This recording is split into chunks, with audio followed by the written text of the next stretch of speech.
So just to let you know what's going on, this next video that you're going to see, it talks about the different sanders, grinders, even a drill, of how I worked on this bed to achieve the goal that I'm looking for. So I've got like 5 different things on there that I used, and to be really honest, you'll see which one I really like the best. But anyway, hey, enjoy. And again, I am not being paid of any of this for any company. I just items that I like and I use. What you do is up to you and how you prefer and what you want to use. Do your research. Hopefully I helped you with that little bit of research. I like some of the tools that I use here per their situation. All right, on with the video.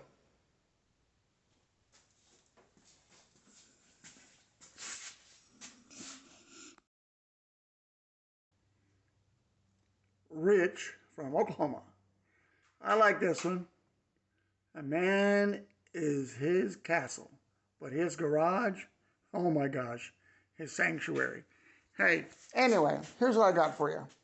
I'm working on the 72 right now, but I have run into some problems.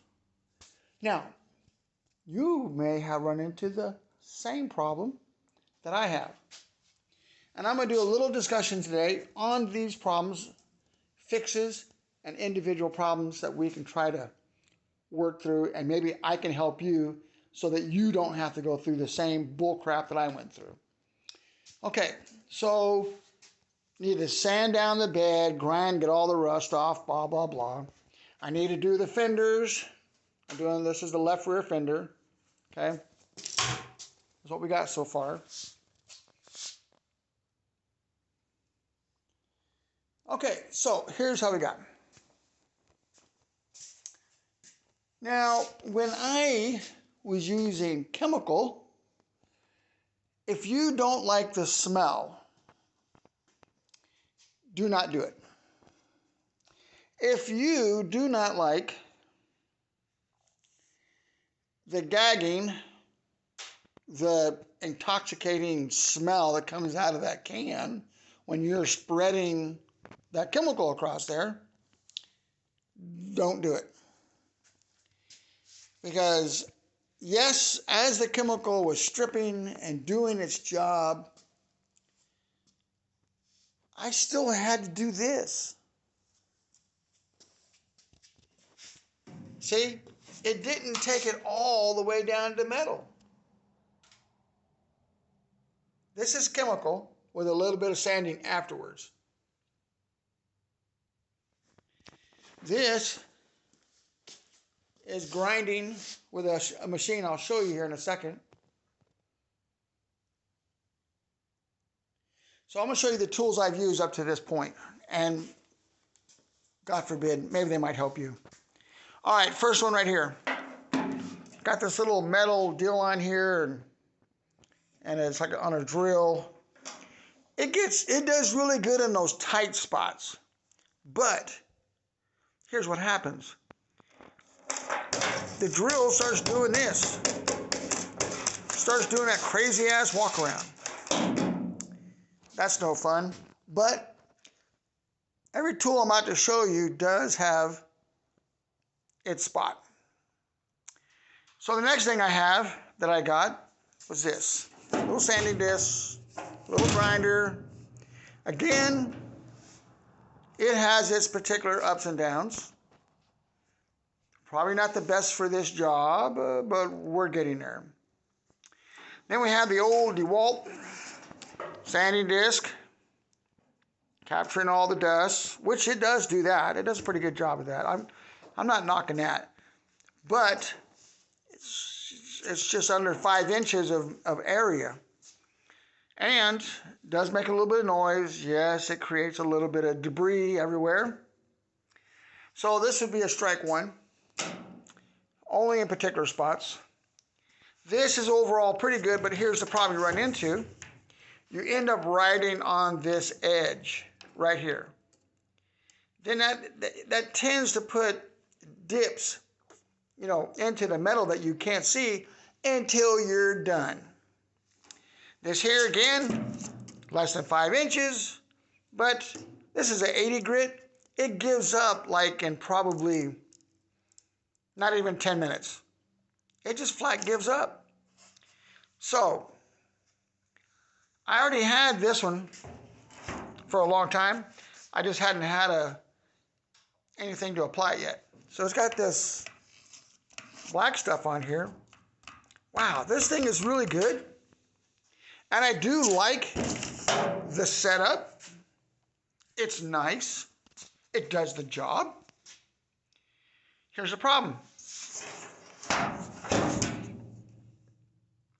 It rounds the edges without you realizing that it's rounding the edge. And what happens? Again, just like the other sander down there, the DeWalt, it tends to make little valleys. And I thought to myself, my gosh, I've gone from chemical, I've gone to metal, I've gone to a grinder, and I've gone to a sander. What could be the saving grace? Oh, look at that. This, folks, and there's a few places you can pick up one of these, but this is key.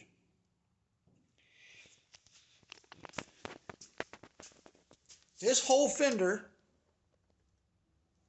the whole fender was full of paint. No chemical, just paint. 45 minutes. All the way down the metal.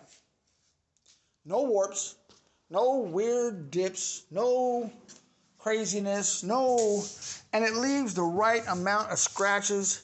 So when I get ready to go put my material on, my primer sealer, it's gonna stick. Nifty. So, like I said, problems. Can this get into some of those spots that this can? No. Can it? No. It can't. It's five something inches wide. But I don't want to let you know, for 45 minutes of work, look at this drum. I barely even scratched it. As far as the workload goes, it's still flat all the way across. All the way across. It's got variable speed. I don't know what else to tell you. For me, the chemical sucks because of the smell. Got to wear a mask, and even then you can get the smell in through your mask. You got to wear gloves. You got to, oh my gosh. Then you got to scrape the paint off and the goop. Again, it's a mess. Okay, don't get me wrong. Don't get me wrong. This sands. It's going to throw dust. Yes. But it's manageable. It's very manageable. So this here grinds too much. This don't do enough, and you end up losing all kinds of pads. Oh, and by the way, in a half an hour's time on this sanding pad right here, I probably went through about 10 pads at 80 grit, and there's nothing left. It's worthless. Yeah. The only thing that this is good for are those little small spots you can't normally get to, that you cannot get to. So every tool here has a spot of what could possibly work for you. For me, the chemical, the stripper, it's out. The first time I used it, I'm telling you, I had to throw about a quarter of the can away because it was just too much. Too much smell. I mean, I even have a respirator and all that stuff. It was still getting in through the respirator, even though it was tight to my face. It was still getting, the smell was still getting through there. That's not good for you. The dust that flies around is manageable, especially if you're doing it outside or if you got the garage doors open. Very manageable. But this bad boy right here, Now, I want to let you know, I'm not being paid by anyone to say this. And I'm not saying that you have to go buy a Bauer. There are other companies out there that make the exact same thing, that do the exact same thing with the exact same drum. I just chose this because it was at Harbor Freight. It was inexpensive. And I had to try something because I wasn't getting anywhere. This is well over 2 hours of time. 2 hours. 45 minutes. Huh.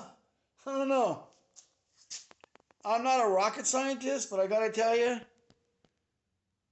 you can make your own decision on that part. And it kept the metal cool. It was warm to the touch, even if I grind it, I mean hard at it. It was just warm at best. I don't know if it's because it's got this gap inside there, or I don't know. I don't know.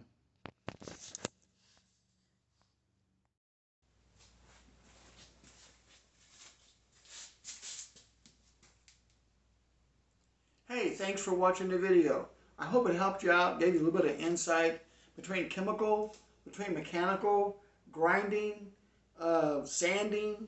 I hope the video just helped you out in a whole lot of different ways. And hey, if you don't mind, throw me a like, even, subscribe, tell your friends, and more videos to come. Thank you very much.